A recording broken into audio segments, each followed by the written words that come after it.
ಗಿರಿಗಳ ಜಿಲ್ಲೆ ಅಂತ ಕರೆಸ್ಕೊಳ್ಳೋ ನಮ್ಮ ಯಾದಗಿರಿ ಜಿಲ್ಲೆಯ ಬಗ್ಗೆ ನಿಮ್ಗೆಲ್ಲ ಎಷ್ಟು ಗೊತ್ತು? Welcome to the day 11 of ನಮ್ಮ ನಾಡು.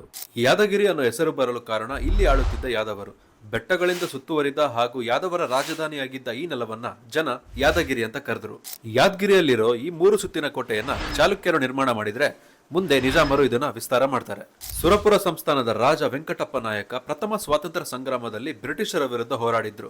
ಮುಂಚೆ ಕಲಬುರಗಿ ಜಿಲ್ಲೆ ಸೇರಿದ್ದ ಯಾದಗಿರಿ ವಿಭಜನೆಯಾಗಿ 2009ರಲ್ಲಿ ಯಾದಗಿರಿ ಜಿಲ್ಲೆ ಆಯ್ತು. ಬ್ರಿಟಿಷರ ಕಾಲದಲ್ಲಿ ಫಿಲಿಪ್ ಟೇಲರ್ ಎಂಬ ಅಧಿಕಾರಿಯಿಂದ ಈ ನಗರ ಅಭಿವೃದ್ಧಿಯಾಯಿತು. ಈತನ ಭವನ ಟೇಲರ್ ಮಂಜಿಲ್. ಇಲ್ಲಿ ಒಂದು ಬಾಗಿಲು ತೆಗೆದರೆ ಎಲ್ಲಾ ಬಾಗಿಲು ತೆಗೆದುಕೊಳ್ಳೋದು ಇದರ ವಿಶೇಷ.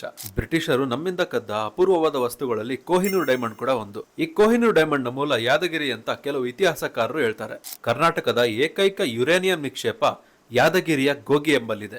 ಸಿಮೆಂಟ್ ತಯಾರಿಕೆಗೆ ಬೇಕಾಗುವ ಮಳ್ಕೇಡ ಸ್ಟೋನ್ ಕೂಡ ಇಲ್ಲಿ ಹೆಚ್ಚಾಗಿ ದೊರೆಯುತ್ತೆ. ಆದ್ಯ ವಚನಕಾರ ಜೇಡರ ದಾಸಿಮಯ್ಯ ಹುಟ್ಟಿದ ಮುದನೂರು ಇಲ್ಲೇ ಇರೋದು.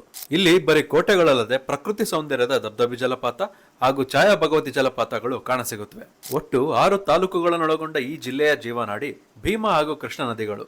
Shahapur fort, Lumbini park, Yadgir fort, sleeping Buddha hills, Bonal ಪಕ್ಷಿಧಾಮ, ಸುರಪುರ ಪ್ಯಾಲೇಸ್ ಹಾಗೂ ನಾರಾಯಣಪುರ ಡ್ಯಾಮ್ ಇಲ್ಲಿನ ಪ್ರಮುಖ ಟೂರಿಸ್ಟ್ ಪ್ಲೇಸ್ಗಳು. ಇವಾಗ ನೀವು ಹೇಳಿ, ಕರ್ನಾಟಕದ ತೊಗರಿ ಕಣಜ ಅಂತ ಯಾವ ಜಿಲ್ಲೆಯನ್ನು ಕರೀತಾರೆ? ಕಮೆಂಟ್ ಮಾಡಿ ತಿಳಿಸಿ. ಪೇಜ್ ಫಾಲೋ ಮಾಡೋದನ್ನ ಮರಿಬೇಡಿ. ಮುಂದಿನ ವಿಡಿಯೋದಲ್ಲಿ ಸಿಗ್ತೀನಿ.